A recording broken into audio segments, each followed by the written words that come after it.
যাচিছোঁ আৰু শুভেচ্ছা জনাইছোঁ।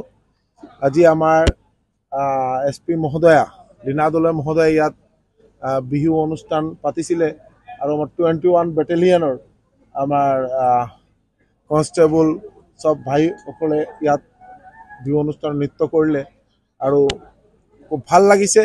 আৰু বিশেষকৈ অসমৰ প্ৰত্যেক ফালে আমাৰ বিহু উৎসৱ আপোনালোকে দেখিছে খুব ভালকৈ বিহু উৎসৱ পাতিছে আৰু আমাৰ খুব ভাল একটা অনুষ্ঠান ইয়াত আমাৰ এই মাননীয় SP মহোদয়ৰ নেতৃত্বত যেটো আমাৰ এই অনুষ্ঠান ইয়াত হৈছে তাৰ কাৰণে সকলোকে শুভেচ্ছা জনাইছোঁ আৰু বিশেষকৈ আগন্তুক এই বছৰখন যাতে সকলোৰে ভাল হয় আৰু সকলোৱে যাতে ভালে থাকে এই প্ৰাৰ্থনা কৰিছোঁ মা কামাখ্যাৰ শ্ৰীচৰণত সকলোৱে ভালে থাকক আৰু এই বছৰখন সকলোৰে কাৰণে ভাল।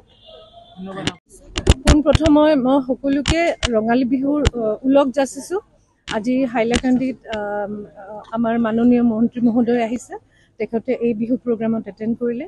আমাৰ ইয়াতে আমি বিহু উপভোগ কৰিলোঁ আৰু গোটেই বছৰটো এই নতুন বছৰটো যাতে সকলোৰে কাৰণে শান্তি সুখময় হৈ মানে পাৰ হয় তাকে কামনা কৰিলোঁ। মই মন্ত্ৰী মহোদয়ক